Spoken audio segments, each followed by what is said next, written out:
श्री राजीव राय। धन्यवाद मैडम। धन्यवाद मैडम, आपने हमें बोलने का मौका दिया बजट पर, और मैं अपने बजट भाषण की शुरुआत इस आक्रोश और नाराजगी के साथ करना चाहूंगा कि एक बार फिर आपने उत्तर प्रदेश को ठगने का काम किया है, खास तौर से पूर्वांचल के साथ जो आप लगातार अनदेखी करते रहे हैं। और मेरे लोकसभा के बारे में तो मैं क्या कहूं, हमारे बड़े भाई और मंत्री जी, कपड़ा मंत्री जी यहाँ बैठे हैं। हमारा यहाँ एक कताई मिल है, केंद्र सरकार की जमीन है, कल्पनाथ राय जी ने शुरू किया था। आज से 7-8 साल पहले कपड़ा मंत्री जी और उत्तर प्रदेश के मुख्यमंत्री जी घोषणा कर रहे थे कि चुनाव था कि उस कताई मिल को शुरू करेंगे। हमारे यहाँ उस कताई मिल क्या, हमारे मऊ घोसी लोकसभा में एक पैसा देने का काम इस सरकार ने पिछले 10 सालों में नहीं किया है, एक भी प्रोजेक्ट नहीं लगाया है। अगर आप इसी तरह अन्याय करते रहे तो आजादी के बाद गलती से एक बार आपने 2014 में चुनाव जीत लिया था, इधर रेलवे मंत्री जी कहीं थे, मैं एक लंबा लिस्ट दिया था गाड़ियों का, दोहरी घाट से नहीं चल सकता, बॉम्बे का नहीं चल सकता, दिल्ली का नहीं चल सकता, कलकत्ता का नहीं चल सकता। तो किसी पंडित ने बताया था आपको यहाँ कुर्सी पर बैठ कर रहने के लिए कुछ चल ही नहीं सकता। तो उसका जवाब यह है कि चुनाव आने वाला है, प्रधानी में आपको वोट नहीं मिलेगा, ब्लॉक प्रमुखी में वोट नहीं मिलेगा, जिला पंचायत में वोट नहीं मिलेगा, विधायक में वोट नहीं मिलेगा, लोकसभा में वोट नहीं मिलेगा। मेरे घोसी लोकसभा की तरफ से मैं आपसे निवेदन खास तौर से करता हूं कि कपड़ा उद्योग आपका है, बुनकरों में खाली माइनॉरिटी के लोग नहीं आते हैं। जब कपड़ा बिकता है तो ट्रांसपोर्ट वाले भी होते हैं, धागे वाले भी होते हैं, अर्थव्यवस्था सुधरती है तो सारे धर्मों के लोग होते हैं। मैं वित्त मंत्री जी से अनुरोध करता हूं कि पीछे बैठे वाले मंत्री जी को कुछ और पैसा दे दीजिए कि मेरे लोकसभा का उद्धार हो जाए। बजट भाषण पर आऊं, मैं मैडम आपके लिए कुछ नहीं कहूंगा, लेकिन वसीम बरेलवी के एक शेर से शुरू करूंगा।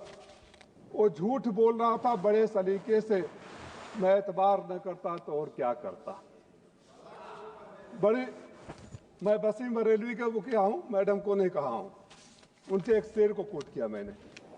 मैडम, बड़ी जोर से दावा किया गया 12 लाख रुपए के इनकम टैक्स का, और यहां से मैडम ने घोषणा किया बाहर जो मीडिया है, अब उसको लोग गोदी मीडिया भी कहते हैं, जोर शोर से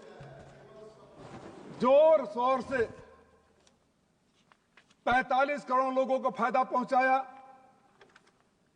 35% लोग मिडिल क्लास में आते हैं, मिडिल क्लास की परिभाषा नहीं पता है। सच्चाई ये है मैडम, कर्जदार बना दिए, माफ कर दीजिए कर्जा, किसानों का कर्जा माफ कर दीजिए, मैं आपका स्वागत करूंगा, वंदन अभिनंदन करूंगा। कर्जा क्यों बढ़ा रहे हैं?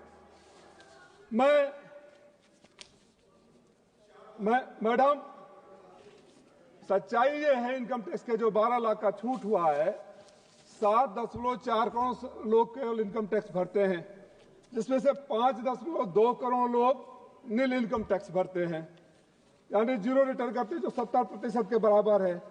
2 करोड़ 2 लोग, जिसमें 28% पुरानी रिजिम ओल्ड आयकर व्यवस्था के अंतर्गत है। 1.5 करोड़ बच गए। 1.5 करोड़ में मुश्किल से वो इनकम टैक्स पे ही होंगे जो 7 लाख से 12 लाख के ब्रैकेट में आते होंगे, कि 7 लाख से पहले वाले तो पहले ही आप कुछ नहीं लेते थे। नहीं, मैं सच में बोला, सच सुन लीजिए। मुश्किल से 20 से 30 लाख लोगों को इनकम टैक्स राहत दे रहे हैं। 12 लाख से अगर 12 लाख 10,000 हो जाए तो आप 65,500 वसूल लेंगे, और इस 20 से 30 लाख लोगों को जो राहत देते हैं, 2 बातें कहूंगा। आपने 20 से 30 लाख लोगों को 7 से 12 लाख वाले ब्रैकेट में राहत तो दिया, लेकिन जो हाउसिंग लोन पर रिबेट मिलता था, बच्चों के फीस पर मिलता था, हेल्थ इंश्योरेंस पर मिलता था, सबको आपने छीन लिया, सबको आपने वापस कर दिया। और तो और हमेशा से सरकार की एक सोच रही है, एक नीति रही है कि देश को जुमलों में, अच्छी बातों में बहका दो। चंद महीने बाद 8वां पे कमीशन शुरू होगा मैडम, और जो 7 लाख से 12 लाख कहने की में छूट देने की बात कर रही है, मैं आपसे निवेदन करूंगा कि जब आप जवाब देने के लिए खड़े हैं तो घोषणा कर दें कि जब 8वां पे कमीशन लागू होगा तो सबका रेट भी प्रोपोर्शनेटली बढ़ा दिया जाएगा। आज जिसको छूट देने की बात कर रही है, सब इनकम टैक्स के दायरे में आ जाएंगे। विरोध नहीं कर रहा हूं, मैं पुराने रिजिम में जो भेंट किया जा रहा था उसको मांगने की बात कर रहा हूं। मैडम मंत्री जी हैं, वो क्या कहें। मैं आपसे देश के किसानों के बारे में भी कुछ कहना चाहूंगा। खास तौर से हमारे उत्तर प्रदेश के, पूरे देश में जो एग्रीकल्चर ग्रोथ रिकॉर्ड किया गया 3.3% था, जबकि हमारे उत्तर प्रदेश का 2.5% है। ये कहानी तस्वीर बयां कर रहा है। जो अच्छी अच्छी बातें ये लोग करते हैं। उत्तर प्रदेश में 69 लाख किसान कर्ज में डूबे हुए हैं। देश में हर घंटे एक किसान आत्महत्या कर रहा है। आमदनी दुगुना करने वाले लोग आज 18.7 crore farmers are under agriculture and obligation. दोगुना दाम देने के वादा किए थे। किसान भी हैं, ये किसान भी हैं। दोगुना दाम मिल रहा है। आप 16 लाख अपने उद्योगपति, 16 लाख करोड़ रुपया अपने उद्योगपति मित्रों का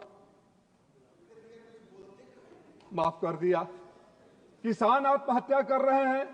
आप पीठ ठोकते हैं कि हमने क्रेडिट कार्ड की लिमिट, क्रेडिट लिमिट 3 लाख से 5 लाख कर दिया। अरे हम जहां से आते हैं, पूर्वांचल से आते हैं मैडम। हमारा पूर्वांचल पश्चिमी उत्तर प्रदेश, पंजाब और हरियाणा की तरह किसान नहीं है। हमारा तो 1 बीघा, आधा बीघा, 1.5 बीघा, 2 बीघा वाले होते हैं। उनको आप कर्ज के जाल में फंसाना चाहते हैं कि वो आत्महत्या पर मजबूर हो जाए। हमारे यहाँ कोई उद्योग नहीं है, हमारे यहाँ कोई धंधा नहीं है, हमारे यहाँ छोटे छोटे किसान हैं। मैं सरकार से मांग कर रहा हूं, पिछले 5 सालों में उनको छूट है, बोलने दीजिए। पिछले 5 सालों में इन्होंने किसानों के लिए कुछ नहीं किया है। मैं किसानों के कर्जा माफी की बात कर रहा हूं। किसानों का कर्जा माफ करें। ये मैं शिक्षा पर आता हूं मैडम, टाइम के हिसाब से थोड़ा कटसाट कर रहा हूं। शिक्षा पर आता हूं।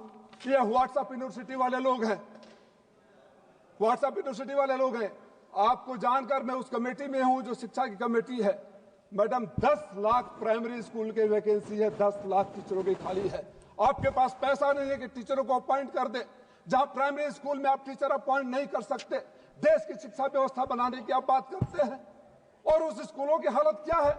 30 से 35% केंद्रीय विद्यालयों की बात कर रहा हूं, संविदा पर नौकरी कर रहे हैं। वो खुद ही सुरक्षित नहीं है, उनको खुद ही नहीं पता कंटिन्यू करेंगे नहीं करेंगे। और कितनी बड़ी विडंबना है कि 9th के मैथ के क्लास में एक टीचर जाता है जो रेगुलर है, जो 1 लाख, 1.25 लाख सैलरी पाता है।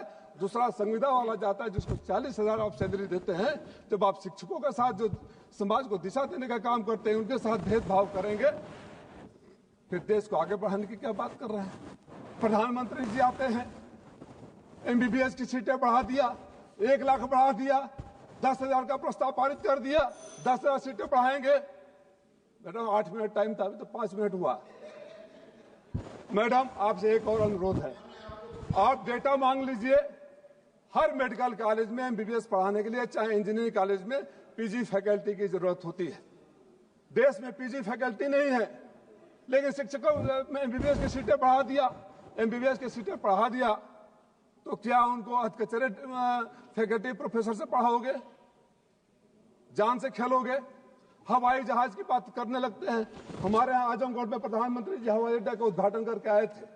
चुनाव था, पता कर लीजिए कितने हवाई अड्डे चल रहे हैं। हवाई जहाज का तो हालत ये है कि यहां से लंदन जाओ तो 30,000 रुपया, यहां से प्रयागराज जाओ तो 50,000 रुपया। ये आपकी सरकार है।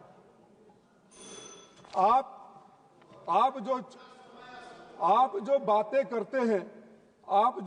करते हैं बजट भाषण में, आप जनता के ऊपर जो एहसान करते हैं, 2 लाइन फिर दोहराऊंगा और बार बार दोहराऊंगा।